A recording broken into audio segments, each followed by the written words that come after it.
So Willem, tell us about who you portray and how would you describe Leonard? I just told you, Leonard Zeppelin. Leonard Seppala he was a real life character. This is based on a true story. He was a Norwegian man that immigrated to Alaska. He came there to find his fortune. That didn't really work out. So then he started running a dog sled. He learned how to drive dog team and did a postal route. So that's really how he started. And then he would competitively race because he was an athlete, and he was known as a good dog sled guy. So at one point, there's a diphtheria outbreak in Nome, and an antitoxin, which is very far away, has to be retrieved in order to cure the sick people in Nome. And there's no way to get to it except for by dog sled, because open air cockpit won't work. The train doesn't go. It can't reach them. So he makes this heroic trip to get the antitoxin and bring it to Nome. He ended up doing 260 miles of a 600-mile loop. He was eventually relieved by a relay of like 20 dog teams that on the average did 31 miles. He did 260 in the middle of a huge storm.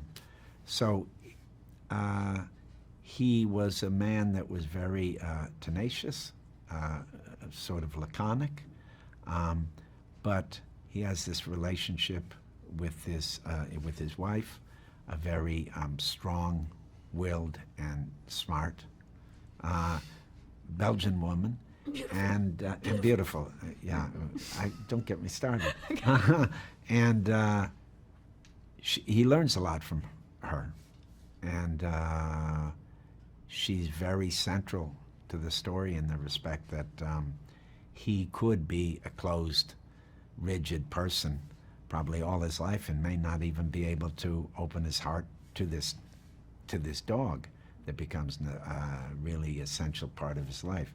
But through her belief, through her wisdom about this dog, about reading that dog, he comes to a new understanding. Perfect. And what attracted you to the role? You never know what a role is until you get there, but you can look at a script and you say, do I want to do these things? Is this interesting to me? Do I have to learn something? Do I have to discover something? Will I have a chance to discover something? That's what I see. The scenes were well written. The adventure aspect, the fact that I was going to be mushing, driving these dog teams in this very beautiful landscape under really tough conditions, that seemed like a challenge, and that's sort of the centerpiece of the action of the story. So there were many pleasures.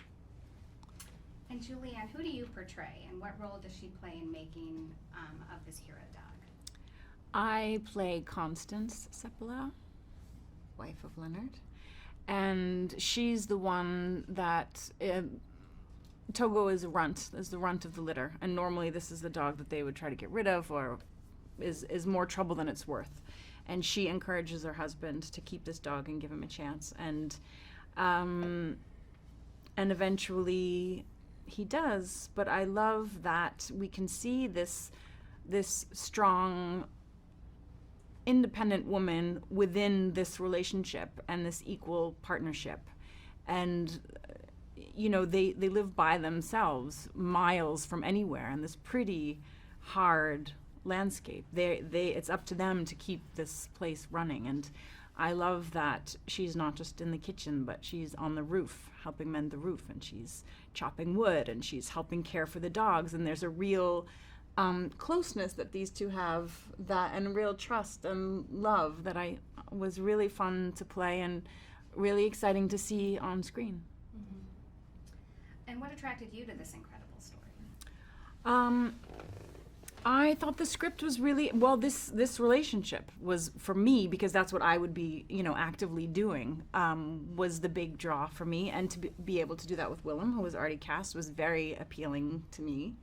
And I spoke to Erickson Core, our director, who started off as a cinematographer. So he had a very clear idea and this extensive lookbook of images that inspired him, and it was very beautiful. And his relationship, he had a wolf for like 12 years or something, so he has very deep connections with the canine world and nature. He's a nature guide and has done tons of directing in this type of landscape. We were in the Canadian Rockies, which is one of the most beautiful places I've ever been, just breathtaking. So there were a lot of reasons to say yes. So Willem, what went into preparing your role on this film? You talk about being a musher and working with the dogs. How many days of training? How did that end? It's hard to say how long I trained, because I was training for the whole movie. Yeah, it was ongoing. It was ongoing. But initially, they take me slowly. I arrive, and I started just being around the dogs, watching the people the professionals that have the dog teams, just watching them, and then slowly, like an apprenticeship, I started doing the things that they were doing, and then eventually I started, being behind the sled. So it was slow, but I trained all through. I had to, because although it seems like a very simple action, it takes a lot of finessing, and you do have to have a deep understanding of the dogs, understand how they're doing, what kind of mood they're in. It becomes, once you get past the basic actions, you realize that it takes a lifetime to be a good musher. So Julianne, tell us a little bit about where Togo takes place and explain the rural, remote realities of where Constance and Leonard made their home.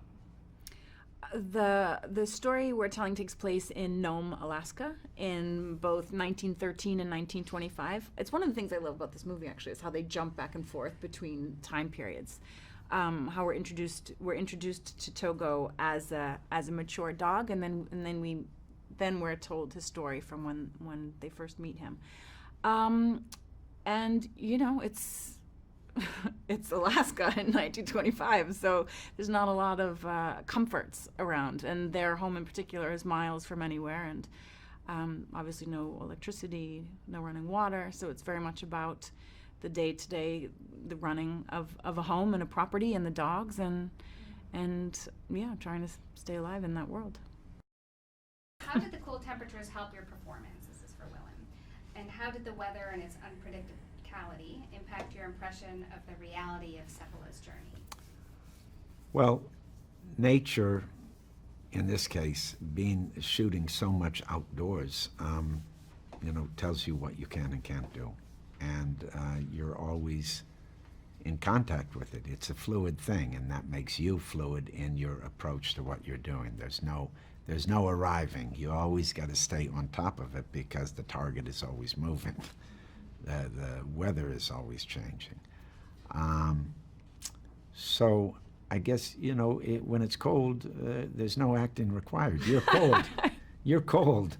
And of course, you're creating a parallel experience that is not as dangerous, is not as difficult as as the true life story, but it gives you a little glimpse. It gives you a foothold, you're paying a little bit for the authority to feel like you can pretend to be this guy, because you're doing it. You could not shoot a movie like this with, trailers all around and taking breaks every 2 minutes to get warm, and it was pretty rough. Mm-hmm. But we had a crew primarily of Canadians that are used to shooting in those conditions, and they were very tough, and it felt like we were on an expedition. So it put me in the mindset of doing this dog run with some abstraction. The reality of what we were doing, how we were shooting it, helped a great deal. Great.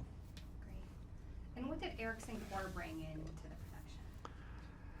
Many things.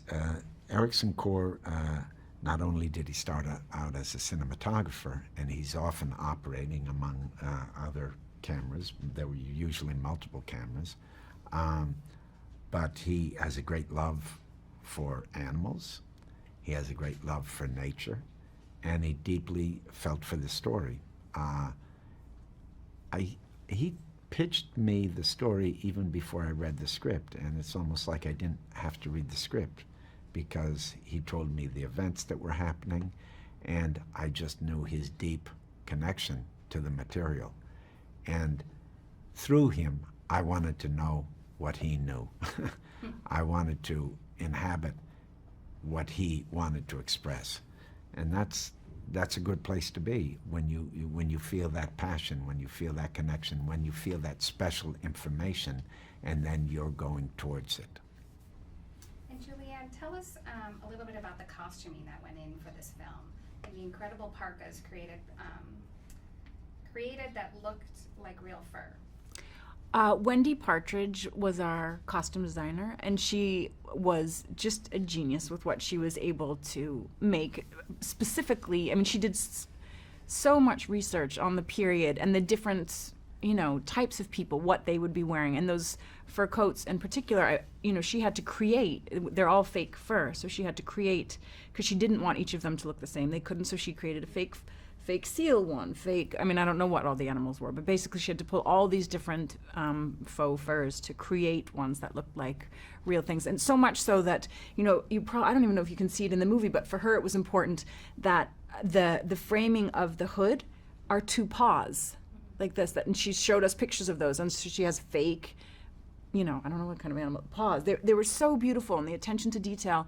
And it was so exciting the first time I put one on, and then she brought me into her workroom because there were like 9 ladies in there, like busting their fingers. They had to make 100 of these for Willem and I, and for background, and a lot of it is hand stitched. I think her care and passion and craft and artistry was just impeccable. Incredible. Mm-hmm. So how do you think Disney Plus viewers are going to react to Togo? Listen, it's difficult. We're making a movie. It's on Disney Plus.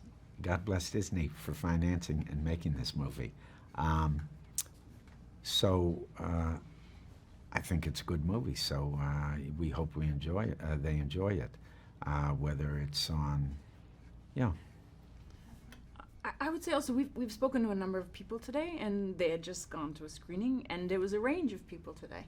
And every single one of them, to me, felt honestly, deeply moved by the experience, and that it was an enjoyable one. So hopefully that will be the case with the Disney Plus viewers. And for me, it was exciting to be able to watch a film with my family, because my kids can never watch the work that I do, and we all loved it. So there's something for everyone. I just want to say, from our point of view, we're making a movie. We're happy it's being made. We're happy that Disney is supporting this movie, supporting Erickson Core to make this particular story. And we're happy that it's at Disney because it'll get seen. But we're not thinking specifically. It's sort of after the fact that you think of it as a Disney movie. Right.